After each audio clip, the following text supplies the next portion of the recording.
Greetings and welcome to this week's episode of UC Weekly News. I'm your host, as always, David Danto, and I got a couple of really cool guests around the world with me right now. I have my partner, Dave Michels, who's joining us from Portugal this morning, this afternoon, whatever time frame we're talking about. And one of my oldest industry friends, Kevin McMenamy, is joining us from Oslo this morning, right?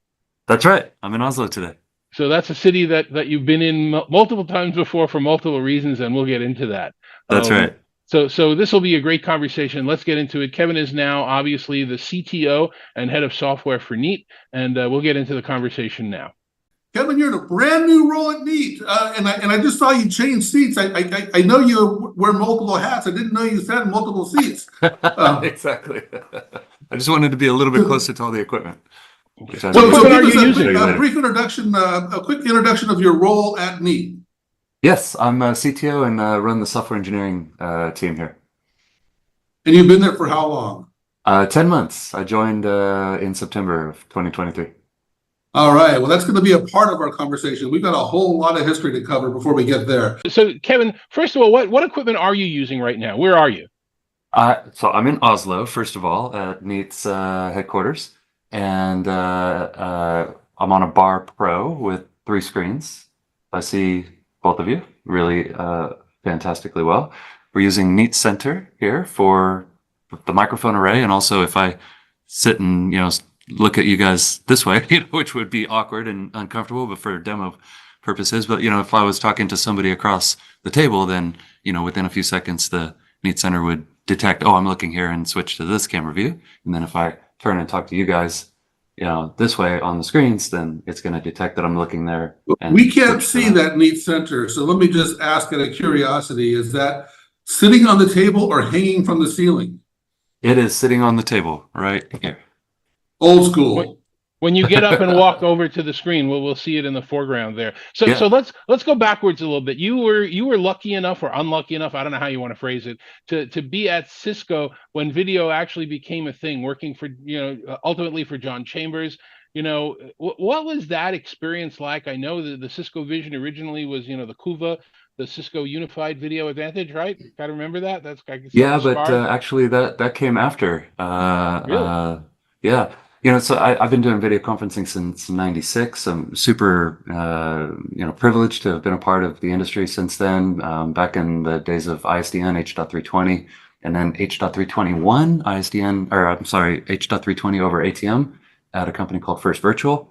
And then I joined Cisco in 2000, working on H.323 video conferencing. And then we came up with the idea for CUVA and IP and video telephony. As part of the enterprise PBX solution call manager. Back then, people nowadays know it as Unified Communications Manager. So that was the idea, again, for people who aren't familiar with that, is like you would pick up a phone and call somebody, and if you had it and they had it, all of a sudden you'd see their face on the screen when you're calling. So video was just magic. A bolt-on to the IP telephony. And then Charlie Giancarlo and the team, around telepresence, that sort of became a thing, right? Yeah, exactly. And then we pivoted, really big from desktop communications with CUVA, Unified Video Advantage, and IP phones to high-end 1080p, 30 frames per second immersive telepresence, and that was an incredible journey. Really privileged to have been a part of that. Give us some color that we may not know about that. Not, obviously, those people are familiar with the technology. We get the technology, but what was it like inside Cisco around trying to kick that off, around the bandwidth, around the network? What was that experience like? Yeah, it was a lot of fun. And, we were essentially like a startup inside of, Cisco. So it's like fantastic, right? We had all this funding from Cisco, but we treated ourselves as like a seconded, off in another building working on this skunkworks telepresence thing. Small team, but completely focused, working like startup hours.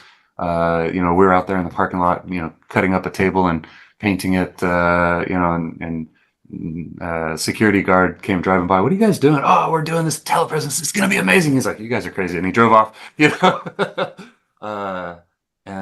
bringing telepresence to market was a thrill. And just the immersive experience, right? Sitting across from the table from somebody on the other end of the planet, just going, my God, you're where? You're in Hong Kong? Holy cow. You look like you're right there across from me. It's amazing. And you know, we weren't the only ones doing it. As you know, Tandberg had their T3, and Polycom had their RPX, and HP had Halo and such. That the success of telepresence really set us up to then start to think seriously about we need to triple down on this market.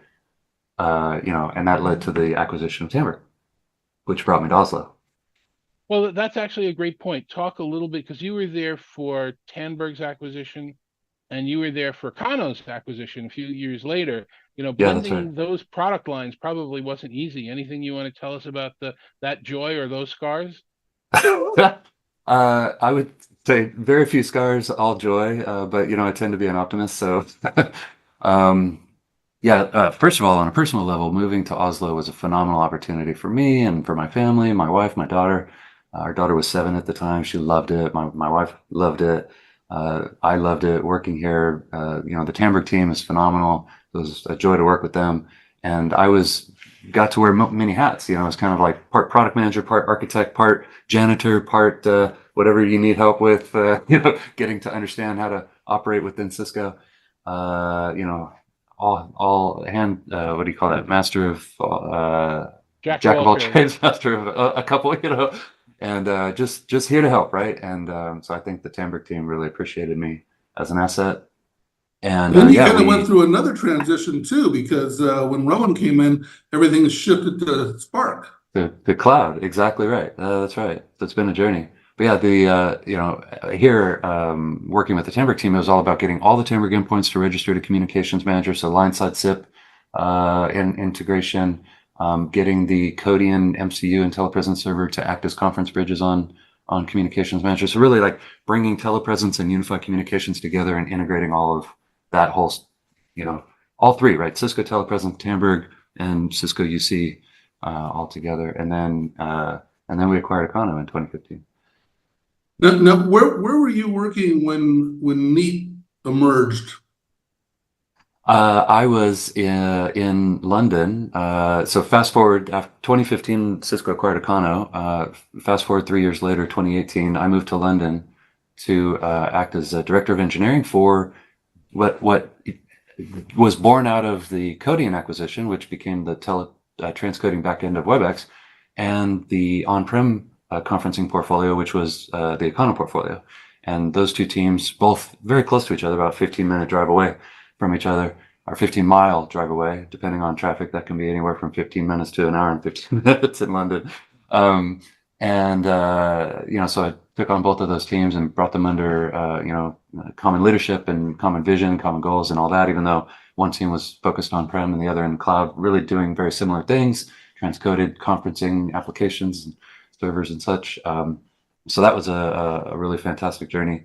And that was after Cisco Spark, Dave, because Cisco Spark started around 2014 or so. And I moved here in 2018. Sorry, so the Codian acquisition was after Cisco Spark, but then I moved here in 2018, trying to put the chronology together. When Neat emerged, that was, yeah, it was after Spark. You're right. But where were you working? Were you still at Cisco at that time, or were you? I was at Cisco, yeah. When Neat started in 2019. I'm sorry, that was the question you had asked. So Neat started late 2019 as they announced themselves at Zoomtopia. So I was still at Cisco, very much competing with Neat and watching them succeed. And knowing all of them, right? They're all former colleagues from Tandberg. So I was like, oh, that's a great bunch of people. Great products, super amazing industrial design. The user experience team, industrial design team at Neat is top notch, best in class. So seeing the products that they came out with, knowing the people, knowing their ability, you know, all of us were watching Neat closely, of course. And then fast forward to 2023, I had been at Cisco for 23 years. I was 47 years old, and I thought, Jesus, that's half my life. Almost. And so I thought, you know, geez, maybe I should consider, for the first time in my career at Cisco, consider leaving Cisco. And I love Cisco. I think the world of Cisco. It's a great company. It always has been. I've had so many opportunities, and you know, I owe gratitude to Cisco for all the opportunities it's given me. But it was the right thing. It was the right time for me to think about a change, and So what I was trying to get to, and I guess it's kind of tricky for you because you knew everybody at Neat and you had a lot of respect for them. But I would imagine that when Neat popped up, that a big company like Cisco probably was kind of dismissive of them. I would imagine that, oh, they're a fly on the wall, whatever. But you knew all these people, so you probably had a little more respect for that, what they were doing. Yeah, I think you're right, Dave. I think lots of other people at Cisco knew all the people at Neat as well. I think we all had a healthy amount of respect for them. That's that Tandberg DNA that if you really take a step Exactly. back and look at it in the industry, it's in the diaspora. There's so many different companies that have a little bit of that piece of Tandberg, and obviously, at the time, you're essentially, OJ started it. OJ was running this. It was a lot of back and forth. It's almost like a volleyball game where people are coming in and out. So it's interesting. So tell us a little bit about what you do on a daily basis at Neat. What's the magic sauce there that got you to come over? Well, yeah. So maybe those are two different questions. So what got me to come over was we've both been talking about just in the last couple of minutes is the people, the talent. The products are phenomenal. They're so simple, elegant, easy to use. The out-of-box experience is best in class for anybody who hasn't experienced taking a Neat product out of the box. Pick any one of the products. It could be a Neat frame, a Neat bar. It doesn't matter. A Neat Board 50 is, a really, truly magical experience. And just, plug it in and walk through the setup process and you'll be floored at how simple it is. And all the microphones are built in, so you don't need cables, stringing across the floor onto a microphone on the table. We do have a pad for control, and that does have a cable, of course, but that just plugs into an Ethernet jack on the floor, so there's no cables running, between the devices. It's all over IP. We'll talk about more the technology side of that a little bit later. So that's what attracted me to Neat. And then the first part of your question about what my role is, it's really a dual role, right? As leading software engineering, it's really execution oriented, is getting it done, getting all those features done, chewing through our backlog, delivering high quality software on time, consistently, reliably, etc. And then there's also the CTO hat, which is much more outbound, talking to customers, going to trade shows, meeting with you guys. Which I love. So it's a joy for me to be in this role and have the opportunity to do more of the outbound stuff again.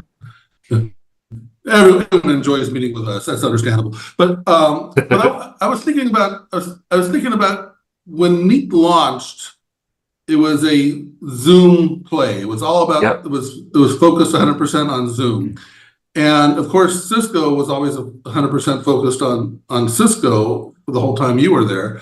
And both Neat and Cisco now have moved into the Microsoft ecosystem, much bigger opportunity and a whole new set of requirements and user base. Yeah. Was that hard for you? Because for so much of your career you saw Microsoft as the enemy, and now all of a sudden it's an opportunity and partner. Was that a hard shift, or was that pretty easy? Yeah, no, it's a really good question because I think, in some ways it was hard. Like personally, I was in engineering, so it's not like I was spending a lot of time, evaluating the competitors, right? Like somebody in more of a customer facing role would do. So I didn't have a whole lot of deep hands-on experience with either Microsoft Teams or Zoom, living in the WebEx bubble for the last several years. But so that part was a little hard, a bit of a learning curve for me to, instantly be an expert in, let me introduce you to our new CTO. And, you feel like, oh, I have to be able to answer all the questions. So that was certainly a bit of a learning curve for me. But, it's all the same stuff, right? Whether it's Teams, Zoom, WebEx, Google Meet, whatever, it's all the same technology. We've all been working on it for, the last 26 years or whatever of my career. So, it's picking up pretty quickly. It was easy in the sense that, hey, this is just the role, the transition to the new role, new business. Microsoft is now a partner. Embrace that relationship. I get on really well with everybody at Microsoft. Ilya and I have regular sync ups. We meet with Ilya's team on a weekly basis. They were just out visiting us about 4 weeks ago here in Oslo, and they also visited Cisco and Pexip and other players here in the what's called Video Valley here in the Oslo, Lysaker, Fornebu area. So yeah, from that perspective, it's been no problem. Seamless transition. So let's take advantage of the fact that you're sitting in that room, and while you're there, I want you to show us some of the stuff that's in there, and then maybe later on in the call we can get you to disconnect and reconnect from one of the other devices. So you said you're on a Bar Pro now. I see you've got some bars behind you. I see you've got the board behind you. Why don't you, as long as the camera will track, which I assume it does on the Bar Pro, why don't you get up and just really quickly walk around and show us what's in the room? Yeah, and the reason I set this up is I wanted to talk, and it kind of ties into what you wanted to talk about, Dave, about what's coming in the next year, what's coming in the next 10 years. Our Neat's vision is to try to keep things super simple. So really, we strive to reduce, cabling complexity, lots of nerd knobs and tweaks, and like just make it work. Users shouldn't have to think about it. Having tons of options is not necessarily, sometimes a bad thing. So we try to give flexibility without introducing complexity, and not just clutter the user interface with a bunch of options and nerd knobs and things like that. And to do that, we're doing everything over IP. So the Bar Pro, which you can't see because you're on it, is mounted on top of 3 televisions, and that's just connected that's one to right behind your head. Oh, yeah, exactly. Thanks. Here, let me grab it. Good suggestion. So, yeah, the Bar Pro is what you guys are on there. And that's just connected to an Ethernet jack, right? Power, Ethernet, HDMI to the TVs. And then over IP, it's pairing with the Neat Pad. You can see that. And with the Neat Center.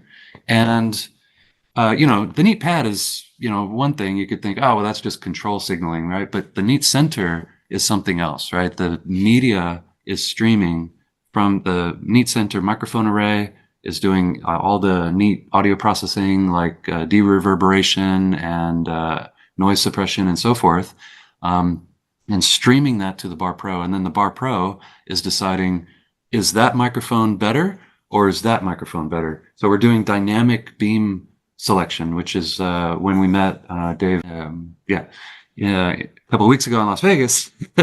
Sorry, Dave.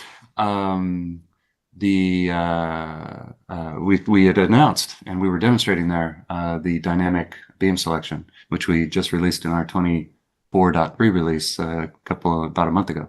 So when you do that dynamic selection, is it one or the other, or do you use both mic? Like, is the other mic become a noise cancellation, or is it? Explain that a little more clearly. Yeah, it's a great question, because that's why I started calling it dynamic beam selection, because we're not actually mixing just yet. That's the next step for us. Right now, we're selecting which beam is best. Every single audio frame on a frame-by-frame basis, we're switching to this beam or that beam or this beam or that beam or this, based on who's speaking. That means that if 2 people literally speak at the same time, one will win and the other will be slightly attenuated, because we haven't selected that beam. So we're attenuating the other beams to reduce like air conditioning noise, and so that's how beam forming works, right? You select a beam that you want to gain up on to enhance the volume of that speaker and attenuate the others, right? In the future, we hope to literally mix, if there's 2 beams that both have, energy on them, attenuate the others and mix those 2.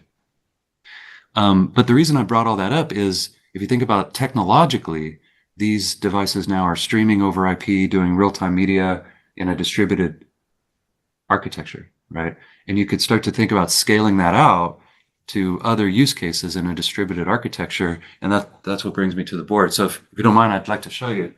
So, as people might be able to tell from the user experience, we're using Zoom for the meeting we're on. This is Microsoft Teams on a Neat Board 65 and our newer Neat Board 50. And one of the features that we have, it's not fully shipping yet, but we're coming out with it, is called Neat Share. And it's another example of how we're doing this distributed media processing and distributed architecture. That, let's pretend that we were in a meeting on this Microsoft Teams device, but I wanted to share something that I'm working on in like a Miro board or some other collaborative application on the Neat Board 50, if I just swipe out to get the Neat menu up and I hit share, instantly you see on the Neat Board 65 everything that's on that screen. Today it's only video. In the future release, we'll include audio as well, so you can like watch a YouTube video, for example, over this. And on this side, we're essentially treating it as like a virtual HDMI input. So the Microsoft Teams application thinks, oh, a user just plugged in their PC. Do you want to share that into the meeting? Yes. And that is configurable on the Microsoft Teams application, whether you want it to auto share when you plug in a computer source, or whether you want it to prompt and you have to hit share, right? That's configurable by the user. So either way, it would either automatically share into the meeting, or you'd have to click on your Microsoft app to say, yes, I want to share this. And then everybody in the meeting sees whatever's on this screen. So that's an example of us pairing and associating multiple devices in a distributed media architecture. And that's our vision of how we go forward, is rather than having complex codecs with lots of inputs and outputs and wires running through ceilings and floors and to get multiple cameras in a large auditorium style room. Well, what if you could just take multiple Neat products, arrange them in the room the way you want them to be, a Neat Bar Pro on that wall, maybe another Neat Bar Pro on this wall, maybe a Neat Board 65 in the back, Neat Center, which can provide like a presenter camera. Because if I'm standing, more like up here, in this position, talking to an audience, you're looking at the back of my head, but with Neat Center, then you're going to see me from this perspective instead of, from that perspective. Does that make sense? Did that flow? Absolutely. Great. And the idea that these cameras and audio pickup devices are talking to each other, that's the AI that's hidden in plain sight. If I quote my buddy Kevin again, that talks about that it's not generative AI, it's this machine learning algorithm that's smart enough to recognize a face, smart enough to switch, smart enough to do everything else. And you've got that built into all your products, I guess. Exactly. Well, that was a very neat demo, I have to say. You did a good job there, Kevin. Looks very easy. You can't see all the little munchkins kind of behind the scenes making it all work. But. I literally am here by myself, and I did not rehearse that.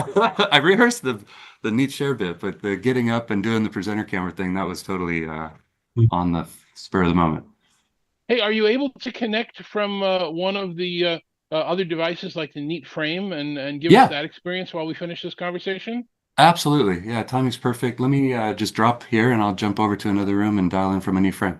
Okay, there'll be a magic edit here, so people won't have to wait. Only Dave Michels and I will. Right. Yeah, you're going to play like the do-do-do music, right? Well, now that you've mentioned it, I suppose I have to.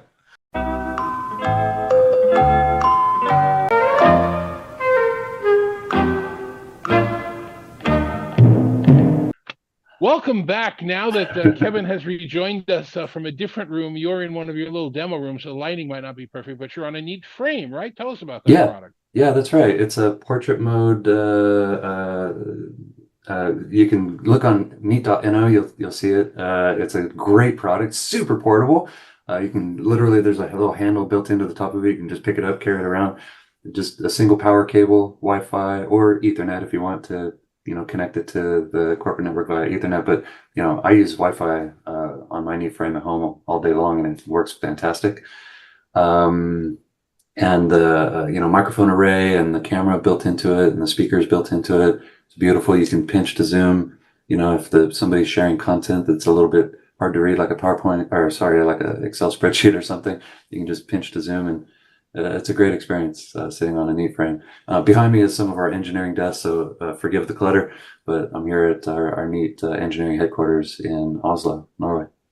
Okay, I got a specific question about the frame, and you don't have all the history and baggage of Neat, and you're the new guy, so this is a tricky question, because the first time I saw the frame, I said, why don't you stick a handset on it and make it a phone? Yeah. And I think Simon was going to start crying. I think, it was like, oh no, don't go there, whatever. So let me ask you, have you thought about making that a phone, or where does Zoom have any, or excuse me, does Neat have any thoughts about expanding into telephony? That's a great question, David, especially I think in contact center, right?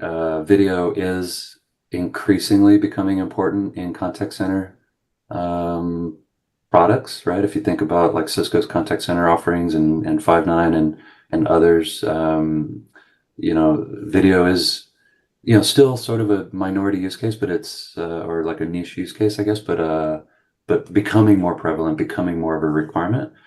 So I could definitely imagine use cases with agents sitting in front of a Neat frame with headphones or a handset plugged in. But I think in general that the sentiment of the phone business is not really the growth market. It's not really where we want to focus. Video telephony, as we spoke about earlier, was back in the 2004 or 2006 time period until we kind of focused more on the high-end immersive stuff with telepresence. Although having said all that, I mean, Cisco just came out with a brand new 8800 series phone, I think, with beautiful camera in it and beautiful screen. So video telephony is still a thing. It's just not the market that Neat wants to be focused on. All right.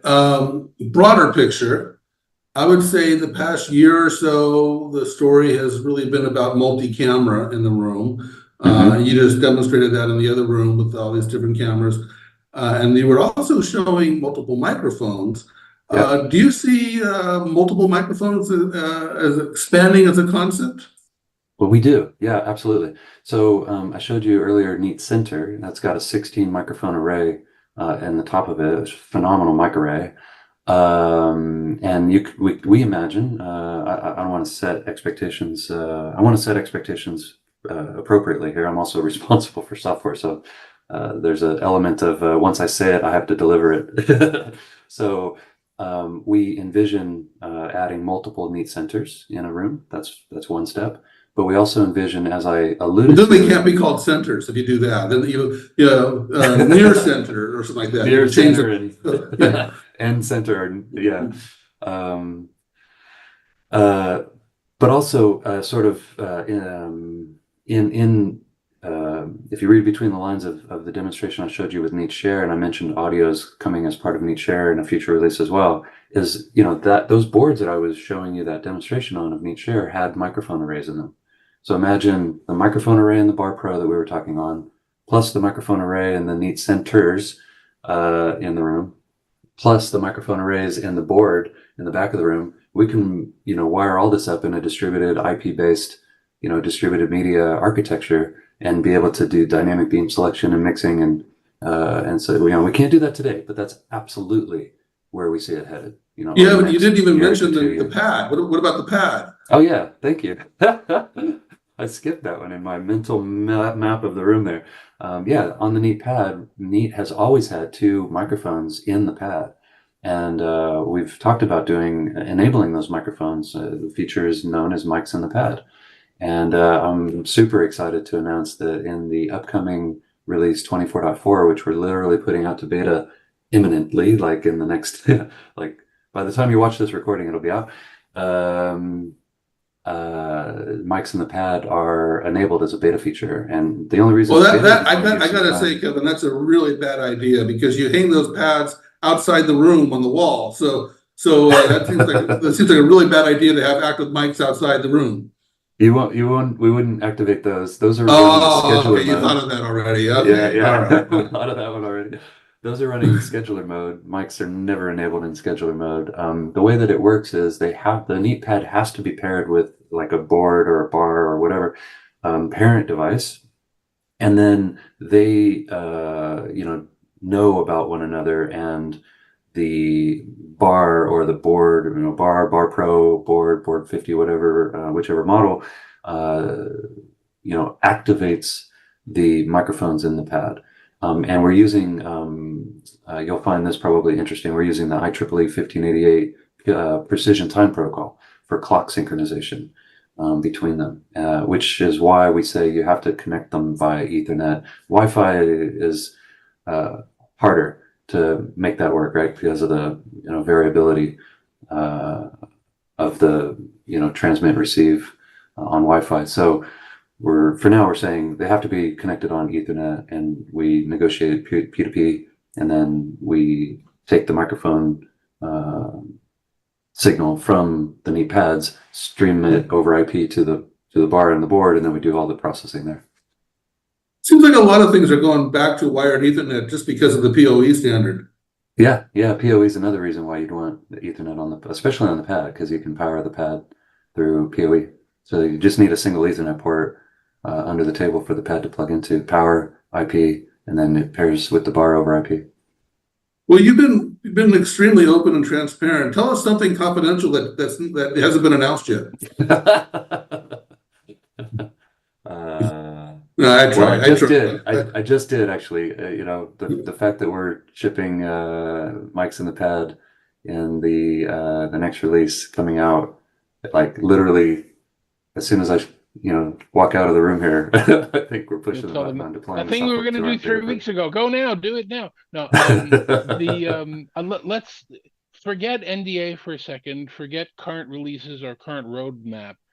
Think in your head, as I said when we were talking before, 5 years from now, 10 years from now, what are your, as the CTO of the company now, what's your vision for the collaboration space? I've always envisioned that what you described with your microphones is something we're going to do with cameras, more than just front, center, back, but little cameras around a bezel and all being brought together by a processor. Maybe it's holographic in some way. Maybe it's 3D in some way without glasses, with lenticular screens. We know, that project is going on right now, and we'll see if that has any legs. What do you see happening in the space to be cutting edge and ahead? Yeah, 10 years is a long time. So I figured it was safe from an NDA perspective. Nobody's going to come back and ask why it wasn't done.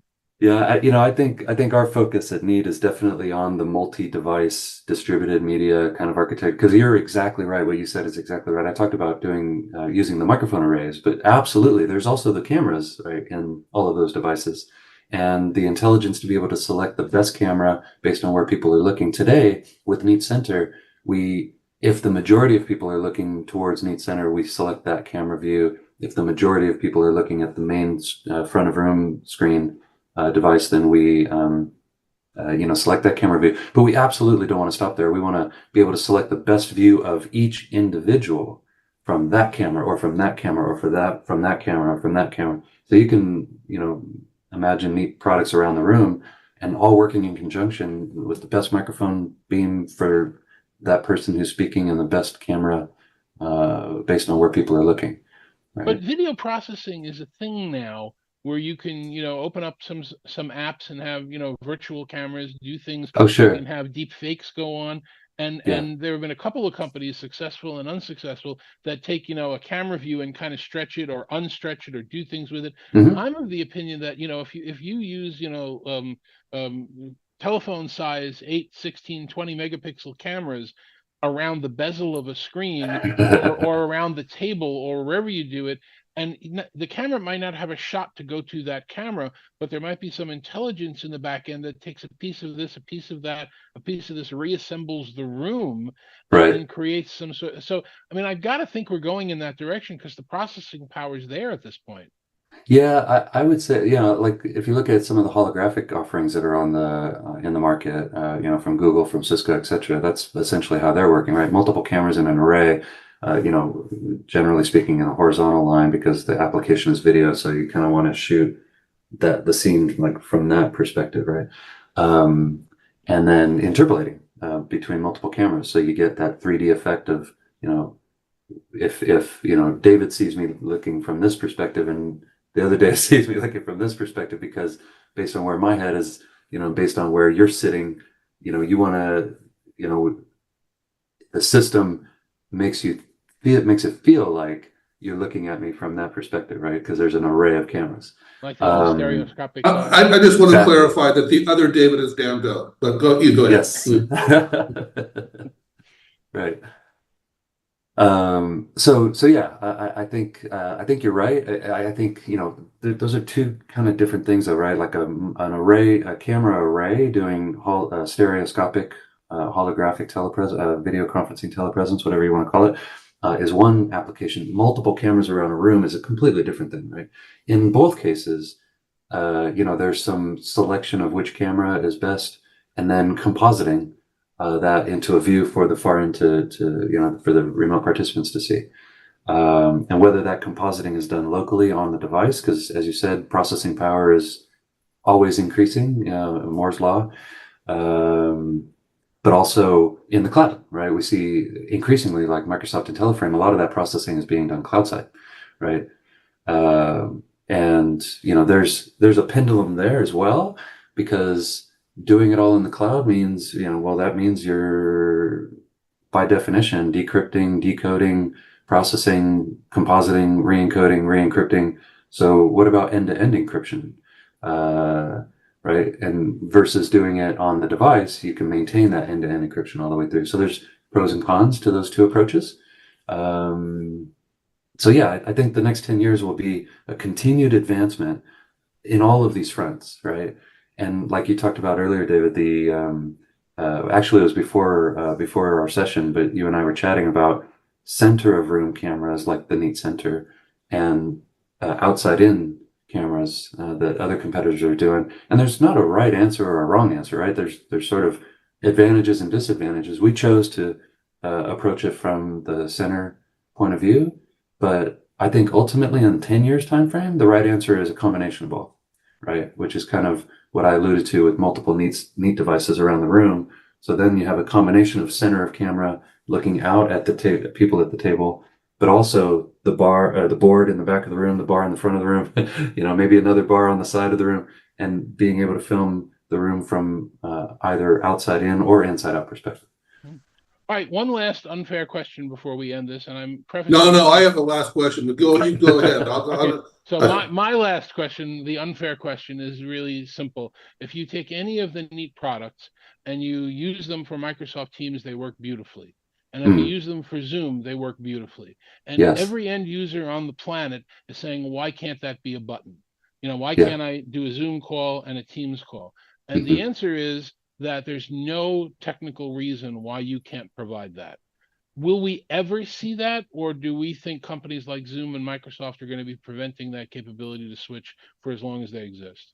Yeah, it's a good question. It's a tough question because it's a politically charged question, right? Yeah, you're right. Like, technologically, I mean, technologically, there's no reason. But the honest, let's dig into that a little bit more. Scratch one layer beneath the surface on that one. Technologically, there's no reason why they couldn't, or we couldn't as an industry.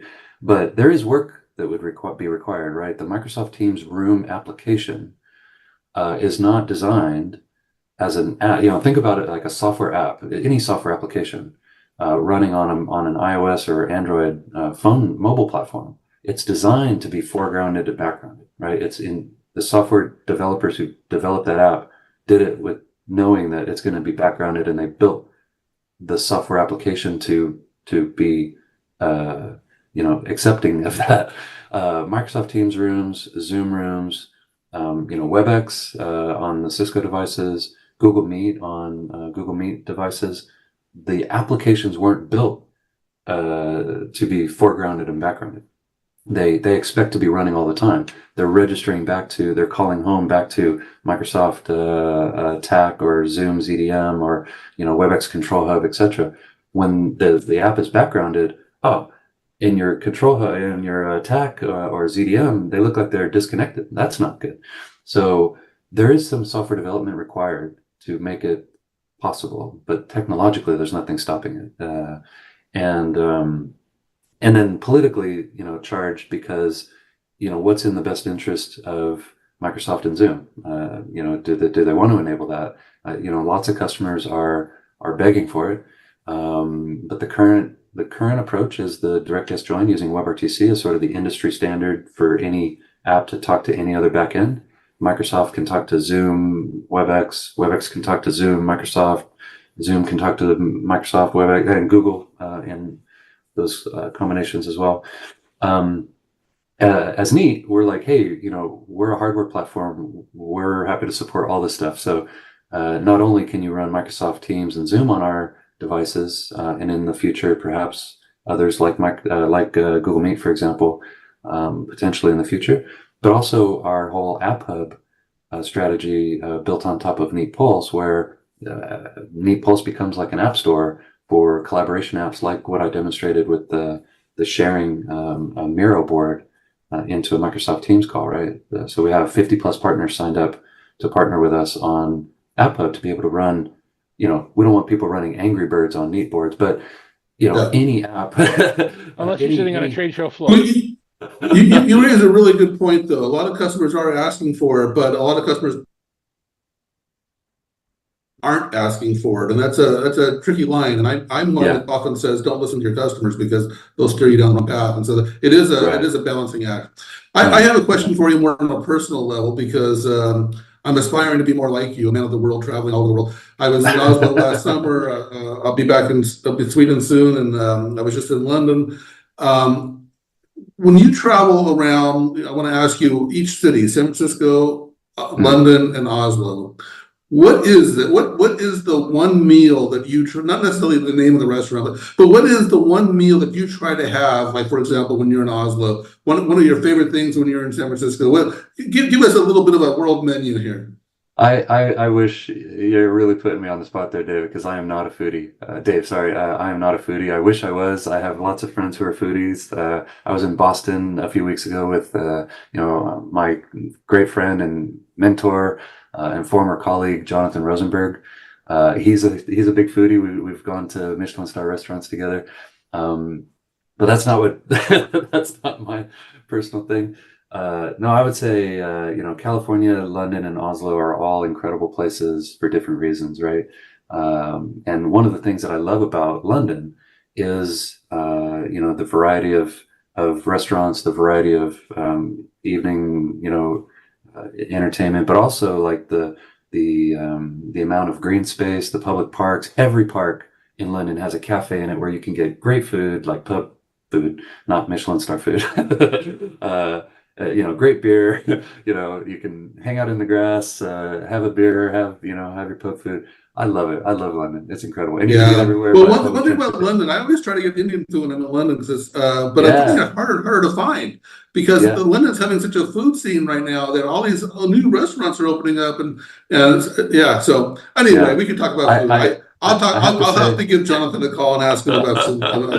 I have to say, coming from California, I love Mexican food, and that is hard to find in London and Oslo. Sorry. Just kidding. It doesn't exist. Well, I have a lot of respect for what you've done in your career and all, the patents you've created and the products you've helped bring to market. I hope you're smart enough in Oslo to have not bitten the line and drank the aquavit.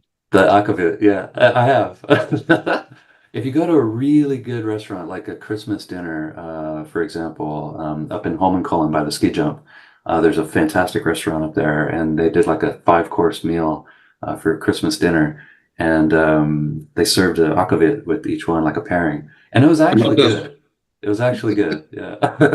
Now I don't feel like you're as smart as you were when you started the call. Everybody drank the aquavit. So. Dave Michels, thank you. Kevin McMenamy, thank you very much. We definitely want to stay on top of what's going on with Neat and stay in touch with you more. That's it for this week's UC Weekly News. Thanks very much for joining us. We'll see you next week.